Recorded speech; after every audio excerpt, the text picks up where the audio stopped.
بسم اللہ الرحمن الرحیم۔ السلام علیکم۔ فتنوں کے دور میں امت کو کیا کرنا چاہیے؟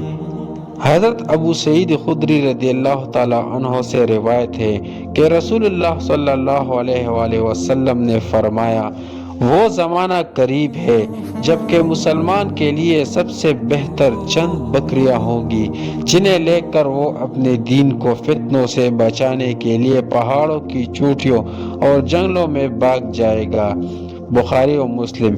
مقداد بن اسود رضی اللہ تعالی عنہ روایت کرتے ہیں کہ میں نے رسول اللہ صلی اللہ علیہ وآلہ وسلم کو خود فرماتے ہوئے سنا ہے کہ جو فتنوں سے محفوظ رہا وہ بڑا خوش نصیب ہے۔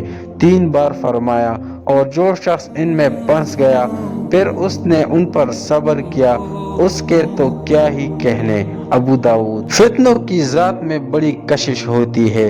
بے دین نہ سمجھی سے ان کو دین سمجھ کر ان کی طرف کھینچنے چلے جاتے ہیں، اور جو دیندار ہے وہ ان میں شرکت کے لیے مجبور ہو جاتے ہیں۔ ان کی مثال ان معتادی امراض کی سی ہوتی ہے جو فضائے عالم میں دفعہ پھیل جائے۔ ایسی فضا میں جا جا کر گھسنا صحت کی قوت کی علامت نہیں بلکہ اس سے لاپرواہی کی بات ہے۔ عافیت اسی میں ہوتی ہے کہ اس فضا ہی سے نکل بھاگے۔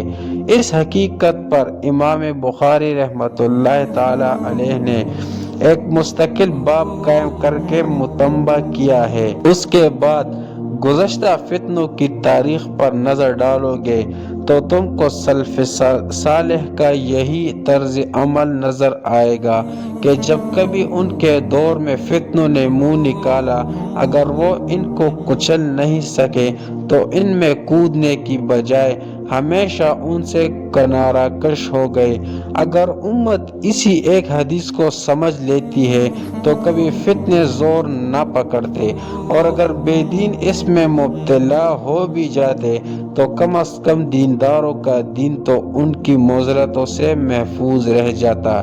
مگر جب اس حدیث کی رعایت نہ رہی تو بے دینوں نے فتنوں کو ہوا دی اور دینداروں نے اصلاح کی خاطر ان میں شرکت کی، پھر ان کی اصلاح کرنے کی بجائے خود اپنا دین بھی کھو بیٹھے۔ امت میں سب سے بڑا فتنہ دجال کا ہے۔ اس کے بارے میں یہ خاص طور پر تاکید کی گئی ہے کہ کوئی شخص اس کو دیکھنے کے لیے نہ جائے کہ اس کے چہرے کی نحوست بھی مومن کے ایمان پر اثر انداز ہوگی۔ یہ یاد رکھنا چاہیے کہ زبان اور تلوار دونوں کا جہاد اس امت کے فرائض میں سے ہے، مگر یہاں وہ زمانہ مراد ہے جبکہ خود مسلمانوں میں انتشار پیدا ہو جائے، حق و باطل کی تمیز باقی نہ رہے اور اصلاح کا قدم اٹھانا الٹا فساد کا باعث بن جائے۔ چنانچہ جب حضرت عبداللہ بن عمر رضی اللہ تعالی عنہ سے صحابہ کے اندرونی مشاجرات میں جنگ کی شرکت کے لیے کہا گیا اور ان کے سامنے یہ آیات پڑھی گئی، وَقَاتِلُوهُمْ حَتَّى لَا تَكُونَ فِتْنَةٌ۔ ترجمہ: کافروں سے اس وقت تک جنگ کرتے رہو جب تک کہ فتنہ نہ رہے۔ تو انہوں نے فرمایا، فتنوں کے فرد کرنے کے لیے جو جنگ تھی وہ ہم کر چکے، اب تم اس جنگ کا آغاز کر رہے ہو جس سے اور فتنے پیدا ہوں گے۔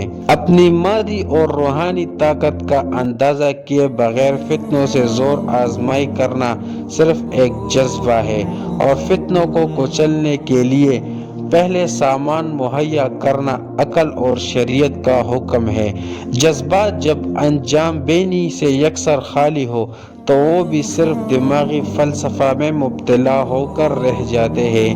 کامیابی کا راز جوش کے ساتھ ہوش میں چھپا ہوا ہے۔ اللہ تعالی ہم سب کو آج کل کے تمام فتنوں سے دور فرمائے۔